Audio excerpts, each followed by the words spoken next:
Good day, this is Dr. Ohlhoff. I am presenting this first lecture on Chapter 4, which is on optimization theory. In this course, we have already seen that many of the properties of a real-valued function of one variable can be generalized to a real-valued function of more than one variable. We have studied the domain and range of these functions, the graphs, limits, continuity, and derivatives of these functions. We have seen that there are many similarities, but also some major differences. In this chapter, we are going to study extreme values of a function of more than one variable. That means we want to try and find maximum and minimum values of the function. Let us first recall what we know about extreme values of a function of one variable. There are two main results that we will use. The first one is Theorem 107, which you can find on page 96 of the lecture notes. This theorem guarantees us that for a function of one variable that is continuous on a closed interval, that function will attain a maximum and a minimum value on the closed interval. The second theorem, Theorem 108 on page 96, gives us a method to try and find the local maximum or minimum of a function. This function states that if a function f has a local maximum or a local minimum at a point c in an open interval, and if the derivative of the function at c exists, then the derivative must be 0. You will recall that the method that we used for a function of one variable was as follows. To find the local maximum or local minimum values, we found the first derivative and the critical points. Those are the points where the first derivative is equal to 0. We then used the value of the second derivative at those points, what we call the second derivative test, to decide whether we had a local maximum or a local minimum point. You will see that a similar method is valid for a function of two variables. But let's begin with a few definitions. A point with coordinates a and b in the domain of a function is a local maximum point of that function if there exists a number delta greater than 0 such that the function values at xy are always less than or equal to the function values at ab for any point with coordinates xy in D such that the difference between the point xy and the point ab is less than delta. We can interpret this as follows. The point AB is a local maximum point of f if the function value at AB is the greatest of all function values of points close to the point AB. Here is the second definition.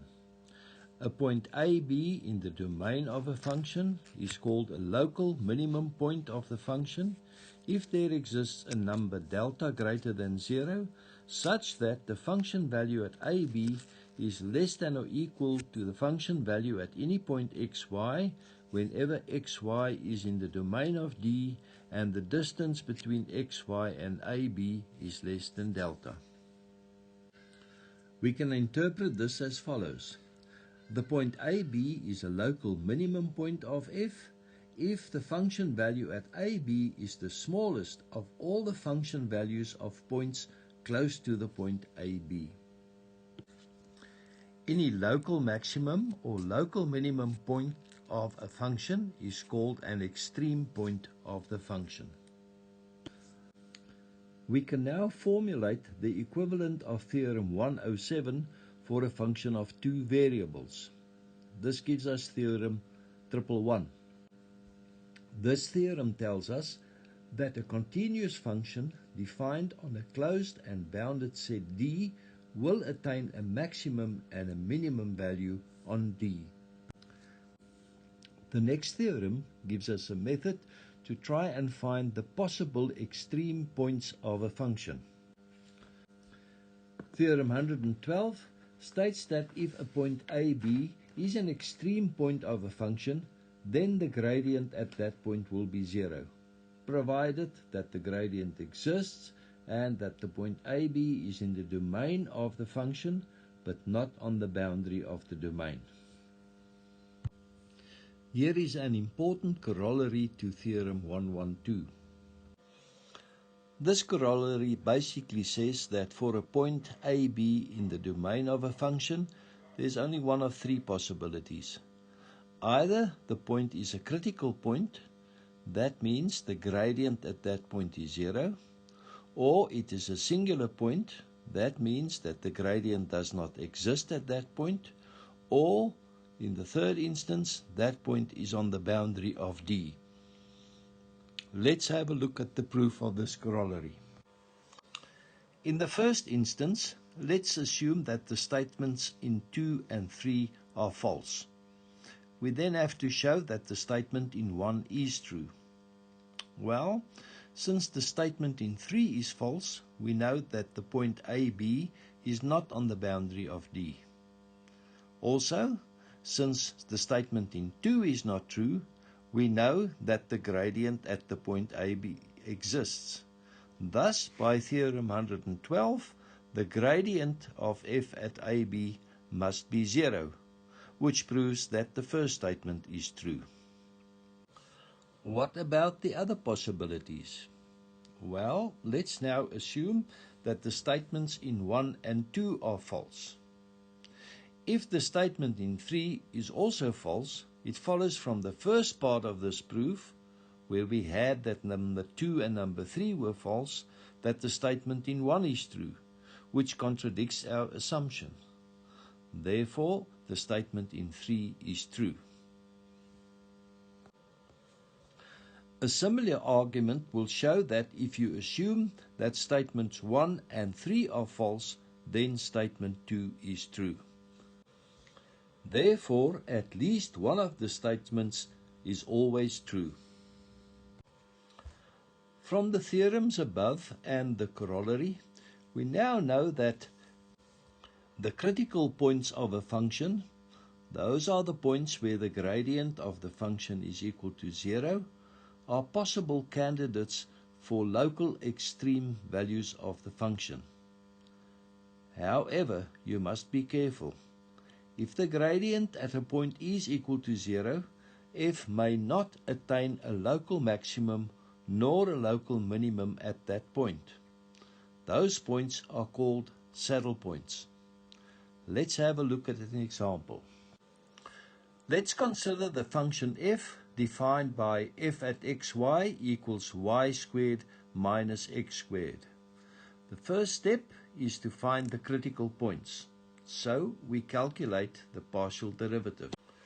The partial derivative of f with respect to x is negative 2x, and the partial derivative of f with respect to y is 2y. It is clear that these partial derivatives are both 0 when x and y are both 0. Therefore, the gradient of f at the point 0, 0 is the 0 vector, or what that tells us is that f has a critical point at the point 0, 0. But we will now show that f does not have a local maximum nor a local minimum at the point 0, 0. Let delta be any positive number. Then we see that the function value at the point delta over 2, 0 is negative, which is less than the function value at 0, 0. Also, we see that the function value at 0, delta over 2 is positive, which is greater than the function value at 0, 0. Next, we note that the distance between the point delta over 2, 0 and 0, 0, and the distance between the point 0, delta over 2 and the point 0, 0 are both less than delta. This shows us that every neighborhood of the point 0, 0 contains points where the function value is greater than the function value of f at 0, 0, as well as points where the function value is less than the function value at 0, 0. Therefore, 0, 0 cannot be a local maximum or a local minimum point of f. You can find a graph of this function on page 98 of the lecture notes, and if you have a careful look, you will understand why we call the point 0, 0 a saddle point. We now know that we can use the gradient of a function to find the critical points of the function.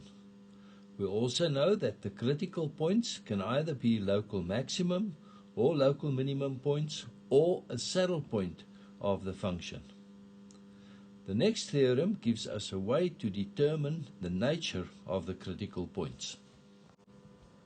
In theorem 115, we assume that we have a function f defined on an open set G, that f has continuous second order partial derivatives on G.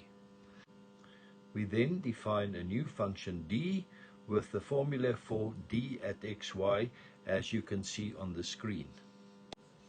Next, suppose that f has a critical point at the point AB. Then we can make a number of statements. The first one says, if the value of d at AB is positive and the value of the second derivative of f with respect to x at AB is positive, then AB is a local minimum point of f. Secondly, if the value of d at AB is positive and the value of the second derivative of f with respect to x at AB is negative, then the point AB is a local maximum point of f. Thirdly, if the value of d at AB is less than 0, then f has a saddle point at the point AB. Finally, if the value of d at the point AB is equal to 0, there is no conclusion. We will not prove this theorem, so let's have a look at an example. We consider the function f defined by f at xy equals x cubed minus 12xy plus 8 times y cubed, defined for all points xy in R2. The calculations are very complete in the lecture notes, and you can check it to see that the only critical points are the points 0, 0 and 2, 1. Next, the second order partial derivatives of the function f are calculated. It is important to note that all of these functions are polynomials, and hence they are continuous functions by the discussion at the end of chapter 2. Consequently, we may apply theorem 115 in this case. You can follow the calculations in the lecture notes, and as you can see, the function value of d at 0, 0 is a negative number, so f has a saddle point at the point 0, 0. Also, the calculations show that the function value of d at the point 2, 1 is a positive number, and the function value of the second derivative of f with respect to x at the point 2, 1 is also a positive number.